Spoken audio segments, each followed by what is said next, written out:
something really exciting came in the mail today. It's a gold envelope. It says, "Urgent, official UFT ballot enclosed. Please forward." And it's got the UFT logo on it. It's got the American Arbitration Association logo on it, as well as their address. I'm going to go ahead and open it up now and see what's inside. I've got an envelope, another envelope, and then I've got a stack of papers in booklet form. And at the top it says, United Federation of Teachers official ballot. It's got some instructions on it. It says that this needs to be at 120 Broadway, which is where that American Arbitration Association location is. It needs to be there by no later than 8 a.m. Monday, May 9th, 2022. From what I'm hearing, best bet is to have this in the mail by May 3rd. I will have mine in the mail tomorrow. And then what I'm seeing is that it's a lot of paper and it's a lot of names. When you open this up, it's just names of people and their caucus affiliation.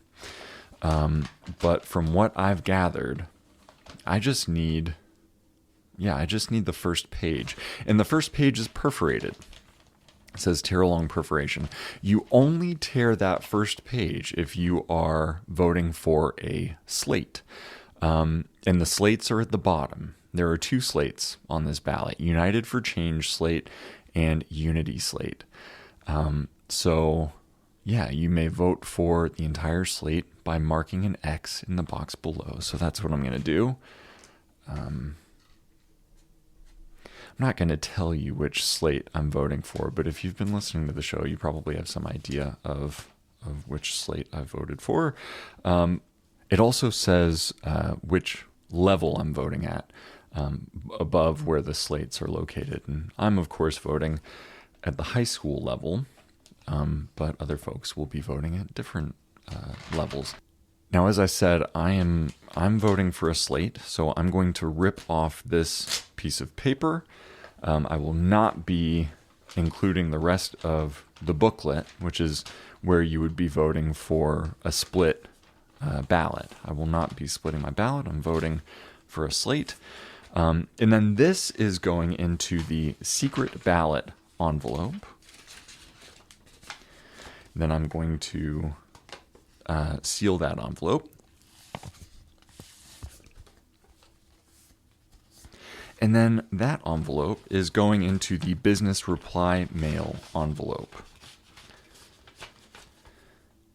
And that's so that your vote can be entabulated to, or the fact that you voted can be registered. And then, they take this secret ballot envelope out of the envelope that connects it to you.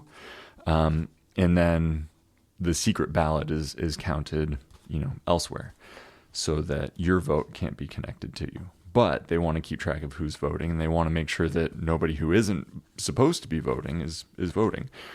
So I'll seal this secondary envelope. And now this is all set and ready to go in the mail. No postage necessary if mailed in the United States.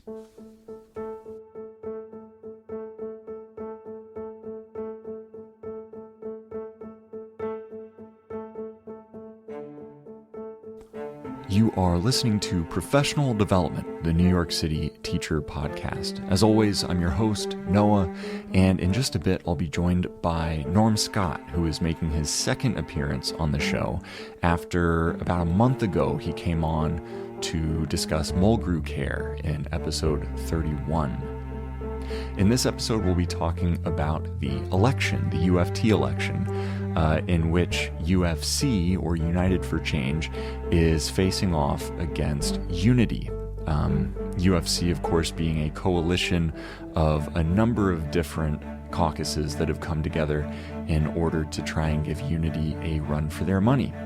We'll consider trends in the data from the UFT elections of the past 12 years or so, as well as the shifts in leadership in both teachers unions and non-teachers unions that we've seen over this same time period, but especially within the past few years. We'll also take a look at New York City politics more generally and see what we can predict based on all of these different factors that might have something to do with our current election. Now, without any further ado, Norm, thanks so much for being here. Welcome back. Great to be back. Now, Norm, on Friday, you posted some old election data and some interpretations that you had borrowed from Jonathan Hollaby. I'm wondering if you could walk us through what this data says and what we might take it to mean as it might apply to our election this year. Jonathan I posted a 2013 analysis he did, which if you look at the numbers, that was a very low turnout year. That was when New Action ran with Unity for the last time. And it was the first year Moore ran by itself. And there was no solidarity at that time. Interesting to look at that year. And then 2016, there was a shifting alliance. So at that point, New Action left Unity and worked with Moore, and Solidarity came on the scene, but they fell short of getting the 40 people for the slate. So even though they ran, their names were, if you wanted to vote for Solidarity, you had to go pick through the ballot. Presidential candidate got, like 1,100, 1,200, something, or 30, somewhere in that range, 1,200 votes. 1,300 votes, which is pretty significant. 2019, you had three other slates running. And the opposition turnout was very low. I always maintain, one of the arguments I've had with people over the years, if you each build your own caucus, you're going to just get people to say, okay, I see a ballot. Well, why are they all competing? Why aren't they all together? And my argument has always been, if you're not going to run together, don't run. And then this year I got my wish, to run together. In 2019, I split the ballot. I would not give any one caucus. And I think I wrote about how I split it in 2019, from each caucus, even Unity. Listen, there are people I like in Unity, and I would vote for them if splitting the ballot. Right. You mentioned Mike Schertzer. Mike Schertzer, who I would. Now, listen, Mike Schertzer was not quite just about an original Moore person, and he has been an interesting guy, a bridge kind of a guy in some ways. Because if we need something, hey Mike, you're on the exec board, even though you're a Unity person, would you please bring this up? Would you ask this question for us? And you could see Unity people getting really PO'd at that, but he does it, in a way that's not challenging, but that's sufficient for us to at least have something get out there. And I think he lays the groundwork. He's sort of a pretty sharp politician, I think. And I think that's, so he's running with Unity.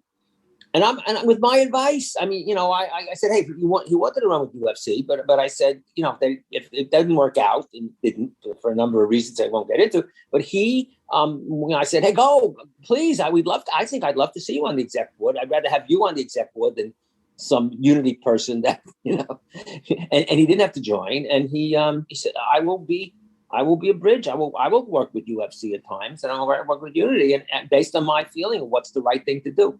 So I think that's a good choice if you were splitting your ballot. But I said to Mike, don't split your ballot. Right. Vote for the slate. But if you felt obligated to split your ballot, I would certainly include Mike. Right.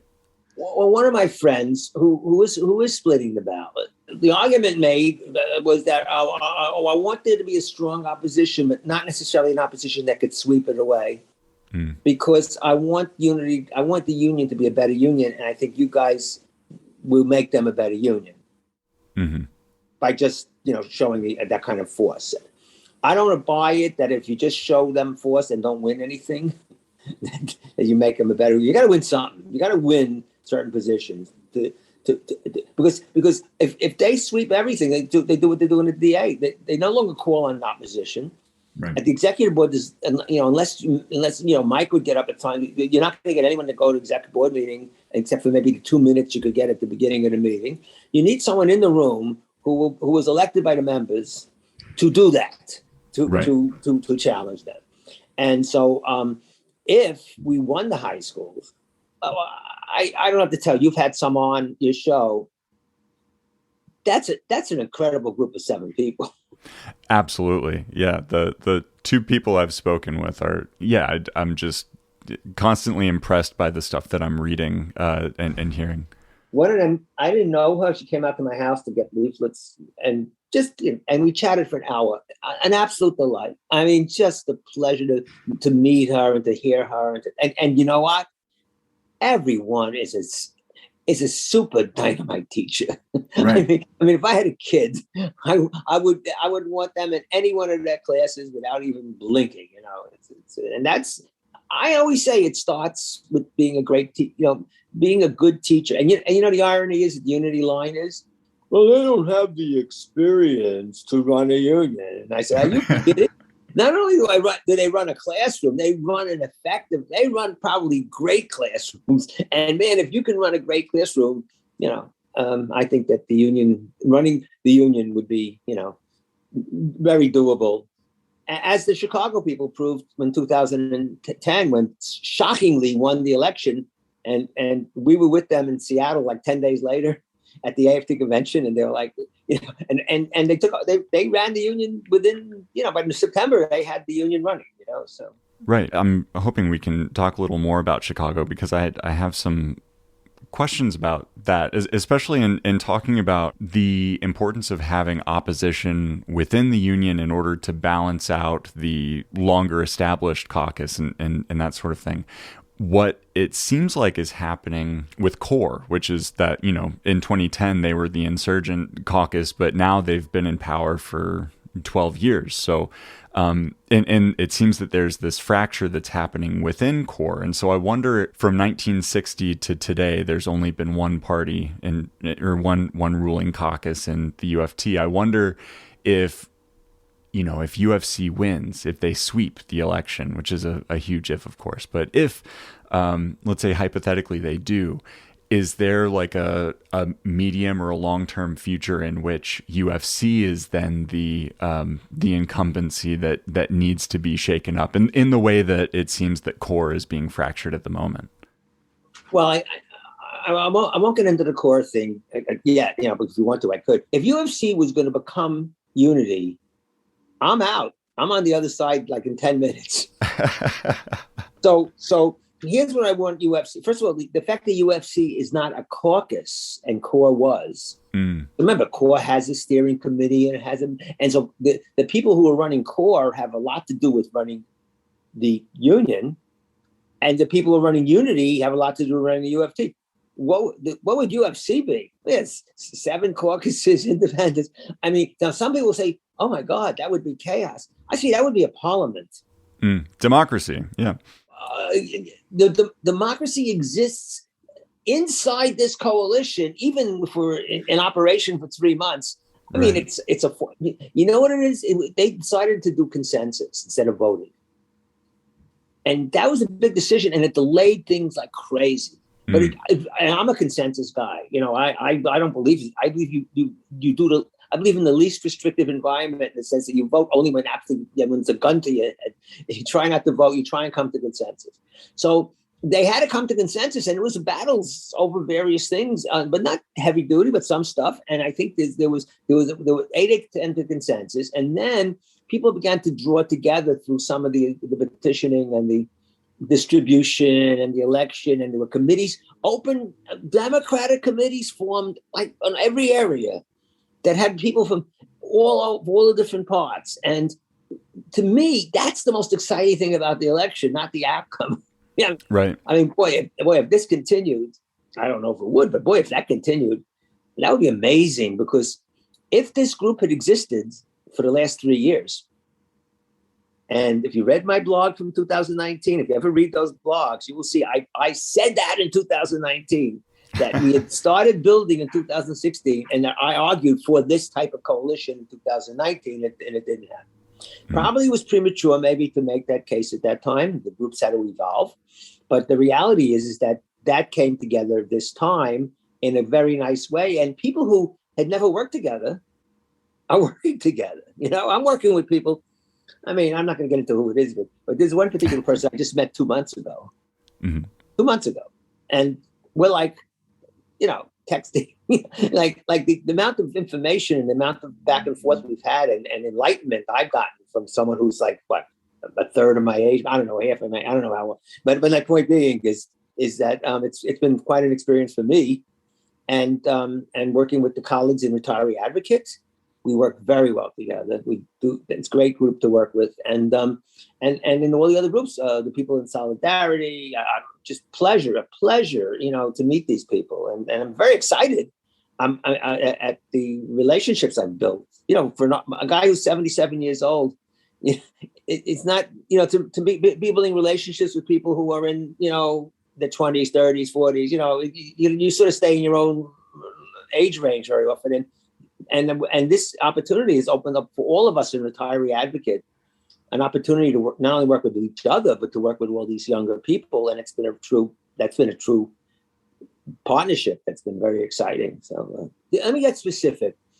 If we won, Unity would benefit tremendously. Why? Because if we tried to treat Unity like they've treated us, I'd be outraged. Unity has winner take all, right? Mm-hmm. If we got 49% of the vote, we don't get any delegates. I would argue that let's end that. So that if Unity got 40% of the vote and we got 60, I would give them 40% of the delegates. Mm-hmm. If we had a chapter election and we won 60% and they won 40, I would give them 40% of the 300 delegates. They wouldn't give us one. Right. We got 30% of the vote. They wouldn't give us one. That's outrageously arrogant, and it shows you how power goes to your head. You can't handle one person or five people who might raise an issue at the delegate assembly. It shows you they're so afraid of getting a question. It's like think about the White House press corps, who won't ever ask a real tough question sometimes unless you're on the other side. They don't even want to hear anything from the voices of opposition, or not only voice of opposition, even middle people who just want to ask a question that might embarrass them. And there are so many areas they can be embarrassed. Right. My God, it's endless. So anyway, I think that we would open up a Democratic Union, and we so they're worried about their job. The district reps are running around, scared because they're using, honestly, on the job or whatever. They're dropping leaflets off for chapter leaders to put in the mailbox for Unity stuff. It's it's a violation. Some people are very upset at that. They've done that forever, and I expect them to do that. And I don't know if that's going to be an election difference. That they've done that. I think some of the literature helps us. Please distribute more. Right. Well, you see they don't put Michael Mulgrew's face on any of the stuff that they hand out, which I think is incredibly telling. You're right. You're 100% right on that. Jonathan's blog. People tell. I hear from Inside Unity, the single blogger they're most scared of is Jonathan. And I don't look his stuff. I can do without his mad stuff. It's over my head. But his stuff on the union is very well thought out, and I don't always agree with it, but I think it's powerful stuff. And he has really taken Mogul to the woodshed. I mean, it really has. It's very powerful stuff. So yeah, I think that's a sign for them, and I think that's going to bring us some votes. Mm-hmm. Maybe serious, and also split ballots. I think there are people who won't vote for UFC per se, but won't vote for Mogul. So right. Either it's like James E. Turner says, the garbage can vote. They take the ballot and throw in the garbage can. That vote wins every election, by the way, with 75% of the vote, the garbage can vote, the stuff that goes in the garbage. But if you break 30 and the retirees begin to abandon Unity or Mogul, Unity, because they're blaming Mogul, if Unity retirees begin to shift, and you hear from some Unity people that either this is it that they'll take care of Mogul on the inside, like after the election. Right. Internal reorganization. Yeah. I don't know if they have the mechanism, the democratic mechanism, unless there's a palace coup of some kind, which maybe there's something brewing. I don't know. You heard rumors. I've heard rumors for the last year here and there, but I heard rumors that he has circled himself with, like any oligarch does. They circle themselves with a tight little crew and don't even take into account the other elected people. They get left out too. And there's some people who are pissed off, but they are so threatened by the possibility of the UFC winning that they've hunkered down, hunkered down the hatches and decided to win this thing and then address the issues. Right. So the other areas, if you look at the numbers, the middle schools, we only won it once in '91, and we've never really gotten close. And the question is, do we, actually have a shot at the middle schools? It's only 4 this year. It's only 4 candidates for executive board. A dynamite 4. I mean, unbelievable. I don't know if you're going to vote for high school because you're 6 to 12, but man, you got Daniel Elsea, and you got Yvonne Rezon, you got Kevin Prosen, who I've known for years, is an amazing unionist, and a new face, Olivia Twisher, who has been so impressive in so many ways. So, man, you imagine those 4 with the other 7. It's only 11, but you know what? Boy, those 11, what 1/10 of the exec board? What a powerful force that would be. So I know people say, "Oh, if you don't win the whole thing," you know what? If you won those 11, that would be big. Absolutely. The elementary school, boy, the numbers are weird on the elementary schools. I mean, Unity usually 7,000 votes out of 35,000. We've never gotten even within whisper range. Mm-hmm.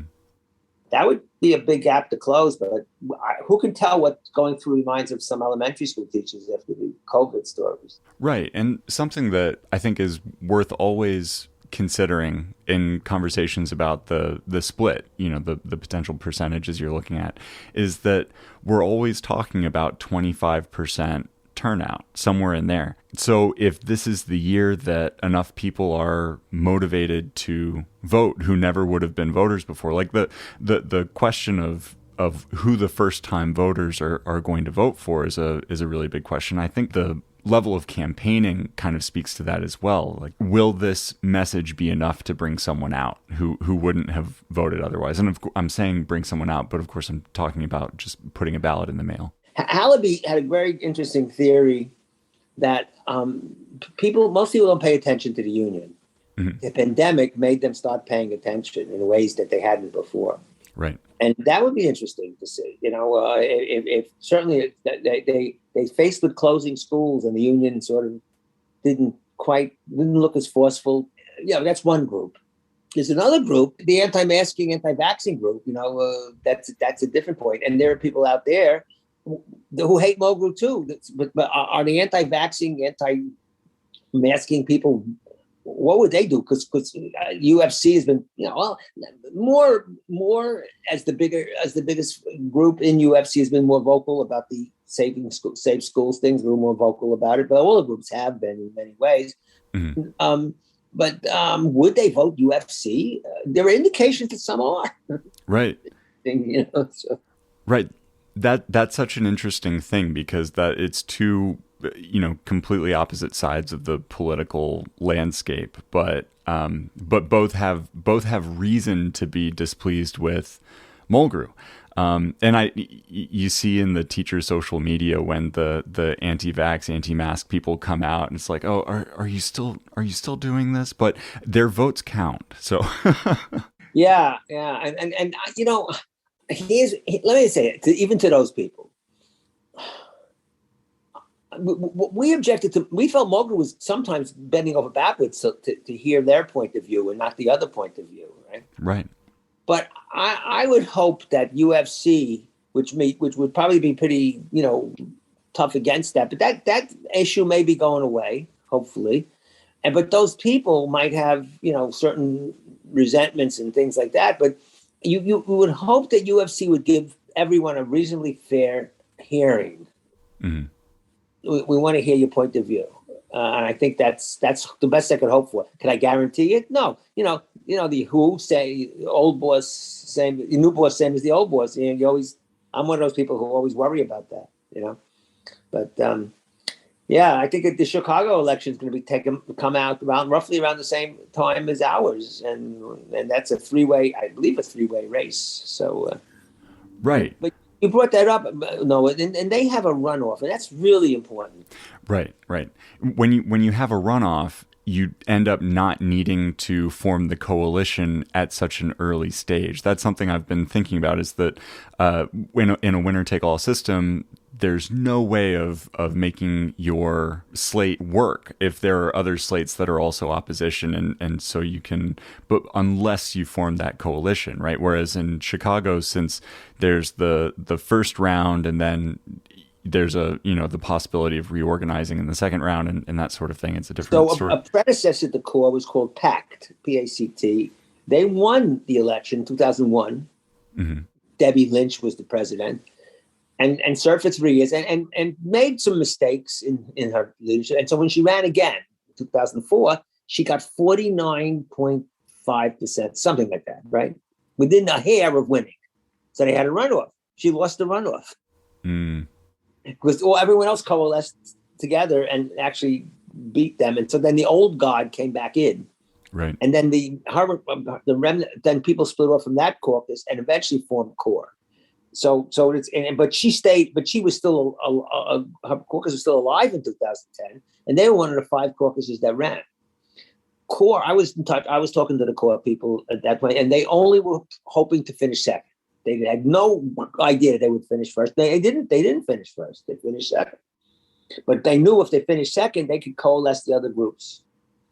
And then in the final runoff, they won. They got 60%, almost 60%, which is pretty amazing, right? You go from 1/3 to 60%. And the group that the old guard got 34%, and they pretty much got what they got. Right. So very interesting stuff. To me, that's all fascinating. And turnout. Hey, why do they have so much bigger turnout than here? I mean, they vote in the schools. Right. They're on the clock. Yeah, something like that, right? But on the other hand, when you vote in the schools, it's dangerous and not protected. Who's watching the ballot box. The guy I knew, unfortunately, the late George Schmidt, one of the great people of all time, was very instrumental in Chicago. George, he was in touch with me. He had election day. He had every school monitored. He had people watching the boxes in every school. There was only 600 schools in Chicago at the time, and it's the size of Brooklyn. It's a real different ballgame than here. So there are issues that have come up. We're going to raise some issues about the count. A couple of interesting things about how's the count. I've been going to the count forever. I never saw some of these things. When did they start ripping open the outer envelopes? Did they do it as they come in and log in who voted, or did they all wait until May 10th and then open up the envelopes there? And then they have to have a scanner that scans the envelope and checks off your name that you voted. So someone knows who voted. Now, I mean, AA has to have some information, because how do they know? There's got to be a database that shows who voted. And I said, wow, that's pretty information. Is that, we never get to see that. Does Unity get to see the list of all the people who actually turned in their ballots? We had asked for school returns, percentage of schools, and the Unity people were against it. They said, well, they use that. I think somebody's a bogus excuse. People might be sensitive to being identified if their, school was on it. I don't buy it, but they are putting districts on it. On the back of the envelope, when you return it, will be a district. So They will give a report, supposedly we'll get a report of the percentage of people, the number of people who voted in each district. Okay. I think, learning what the percentage of people who voted in each school would be an awesome information for everybody, for the union and for us. And we'd see really where people just aren't interested in the union. And maybe you could put in resources into the union in that school to keep it going. So win, lose, or draw, or whatever. I think a lot of people had not a miserable time, but a pretty good time. Maybe I'm wrong, but I got the feeling people really having a blast doing it on the UFC side. Not as much angst as you would have thought, and what do they have to lose? Right. And I'm just an observer. I'm just watching. But the folks I've talked to over the course of learning stuff, it's been such a great time getting to know other teachers, especially as a music teacher. I'm sort of in a silo, and it can be pretty isolating. But then learning about what's going on behind the scenes in this election, I've just met a ton of really great teachers, really great people. So Norm, over the course of the pandemic, with folks getting stuck at home and getting isolated from one another, and with people spending a whole lot more time on the internet, one thing that we saw was a radicalization wave that sort of swept across the country. And in some cases, that resulted in people getting really into conspiracy theories. But in other cases, it just involved people getting more into their politics. So I think a lot of teachers turned to their union politics because that's one arena in which political organization takes place. So I'm wondering if there are, in the same way that at this moment, Starbucks workers are unionizing, Amazon warehouse workers are unionizing, the Teamsters International just elected a much more progressive organization in their leadership, which is the TDU, the Teamsters for a Democratic Union. I'm wondering if we might be surprised at the number of teachers who have sort of quietly gotten into the politics of their union and are ready to make a big change. I think you're making me think about this. I hadn't thought about it, and I'm now mulling that over in this sense. The fascinating thing about the election, let's like you're an observer, right? And I can be an observer too, even if I'm taking part, because I have that. I can take a look at as if I'm an outsider and look at it. I'm fascinated by what the numbers would look like. So if you're right, we will see an uptick, and it doesn't necessarily mean it would be an uptick for UFC, though I would expect that if there was an uptick, it was more likely that people voting would be voting UFC. I just think there's also probably a younger crowd in the union, which would, if you look at the 2020 election and primary as a microcosm, so you had the Biden and the entire establishment, center Democrats. That's unity, and I'm not just trying to say it's unity as a parallel thing. It is unity. Right. Is the Biden delegate. Mulgrew ran as a Biden delegate, and Unity Caucus is the center and possibly right Democrats versus, you would say, the UFC crowd would be the Bernie, wing of, you might say, of the union, and it matches the energy out there of the Bernie crowd. Now, if you look at the real world of the Democratic Party, it is roughly the opposite. It's roughly a Bernie crowd was about a third of the Democrats. Younger, and especially. And I heard on a podcast the other day, Sam Cedar Majority Report podcast. There was an African American Marxist on, and his analysis, was very much about the fact that even amongst the Black community, it skewed the younger Blacks skewed towards Bernie, and the older are much more conservative and you see it in the UFT. Mm-hmm. If you looked at the UFT delegate assembly, you would see that the older, over 40 Black community or so is generally, or 45 is generally in unity or connected to unity, or whereas if you look at the energy it's coming from the UFC, it is the younger, where there is a younger element of African American people involved in the UFC. It's sort of an interesting parallel to what's going on broader and on the broader stage. And then, of course, you do have your Trump wing of the UFT. I don't say hardcore Trump, but it is probably a right wing or whatever it would be. It could be 25, who knows, 35, 25, maybe 30%. So it is an interesting breakdown, and those people are often anti-Mulgrew too. But they're also anti-left. So right, they're anti-Mulgrew, but for the wrong reasons. Yeah, he's too liberal. Right. Oh my God! Yeah, he's too liberal for them. That's yeah. So I think that we can't tell that now. No, you know what? In 3 weeks, we will actually have some numbers that will validate your theory to some extent or not. Right. And what I love about this, I hadn't thought about the connection between union politics and national politics, but now that I am thinking of that, if you look at New York City and politics, local politics in New York City, of course, this is a blue area and when it comes to national elections, and there was never any hope for a Republican candidate to end up being mayor. Of course, we ended up with a Democratic mayor who might as well be a Republican.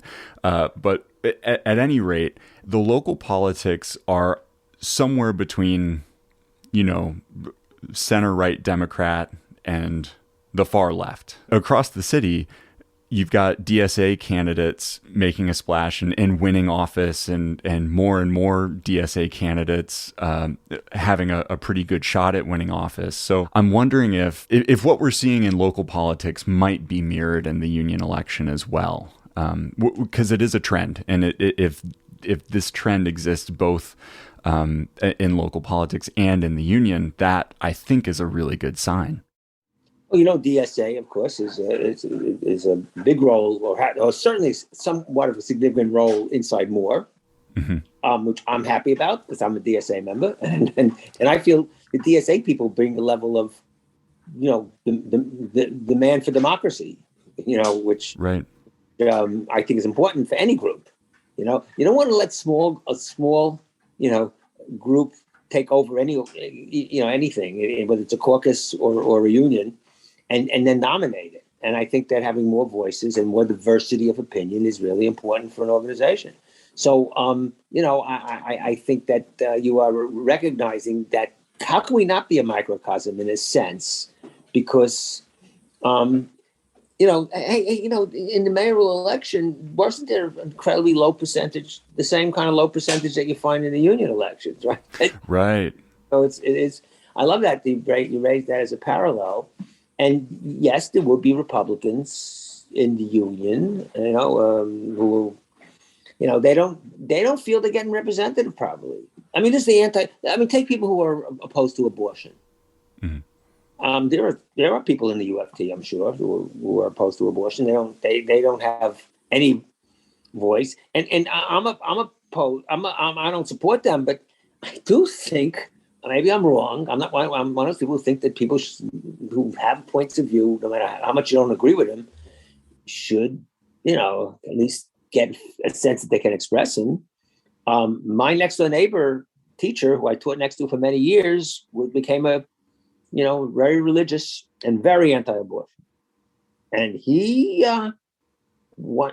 tried to get out of it. I mean, but he grew up as a union guy in Lower East. In Little Italy, so he had a conflict, but he hated. He felt the union was using his dues for political purposes to promote abortion. So he was, and I'm going back to the late 70s or into the early 80s. Not it's a long time ago. But yeah, I don't know. I don't have the answers to those questions. So I would tend to probably have conflict with people because I want to be super open, and a lot of people feel, hey, you can go too far. To give voice to people. What are you going to do? You're going to have the Nazis have time at the delegate assembly? It is a tricky question. How far do we go with free speech? I don't have an answer, but I think it's worth this. You know what I feel? That's worth discussing. Yes. Right. That's the problem I have when people don't. Would you discuss should Nazis or whatever have a space? I would say probably. I would say no, but I want that debate to take. I want those type of debates to take place. I think it's important. So. Right. The debate about the debate. Have a conversation about who gets to be involved in the conversation. It is very difficult. I don't even know where I come down. But you know what? Mm-hmm. Here's what I feel my position has been. I went to you can convince me. Call me a weak mind if you want, because I can be convinced. Like people used to make a joke. Norm, you agree with the last person who spoke. And I said, you know what? Maybe it makes me sometimes look like an idiot, but you know what? I don't mind if you could, if that last argument convinced me, and you don't have a counter to it, I'll go with it. Convince me the other way. But I'm open. I'm trying to enter every discussion with a reasonably open mind, and when I get called out on it, as I do very often by some of my friends for not having an open mind, you're locked in. I try and backtrack and say, okay, let me take the key and open it up a little bit more to see, okay, what am I missing? Because I've had firm positions on things and then say, whoa, maybe I wasn't right to be hard-headed on that. So, I think the hard-headed is a flaw. So much can be gained from an orientation towards let's have a conversation about stuff. And like you said with the folks who you're working with the UFC now, who maybe wouldn't have been your comrades a long time ago, the process of working with people towards a common goal, no matter what, you're gonna pick up some insight that you wouldn't have on the other side of a computer screen or something like that. Yes, to me, the thrill of being alive at 77 is that can still happen for me. If it did, because I don't know a lot. I know a lot of people 70. I know a lot of people 40 whose mind has been locked, and that's it. They believe what they believe the rest of their life. And boy, if I was believing next year what I believe today, that would say, okay, that's it. I've got to be flexible to be willing to, and I'm listening to people on the abortion issue. I don't just reject it. I want to hear, I understand where they're coming from. I don't agree, but I understand. I can understand you really have this belief that that's life. I have found that I really actually can have a discussion with people who totally disagree with me by at least saying, I get your point of view. I don't agree. Mm-hmm. Of course, we're having 27 people over for Passover in a few days, and there are people from various sides. There may be a matzah fight, but no, but I think that's part of what these family events where you have people from various points of view. The idea is you don't really talk about it if you don't, if it doesn't work. But if it does work, I'm up for the conversation. But first we have to eat. Wouldn't want to do it on an empty stomach. Yeah. The festive meal comes first. So there you have it. You heard it here first. When you get that golden envelope in the mail, don't throw it away. Use it. Vote.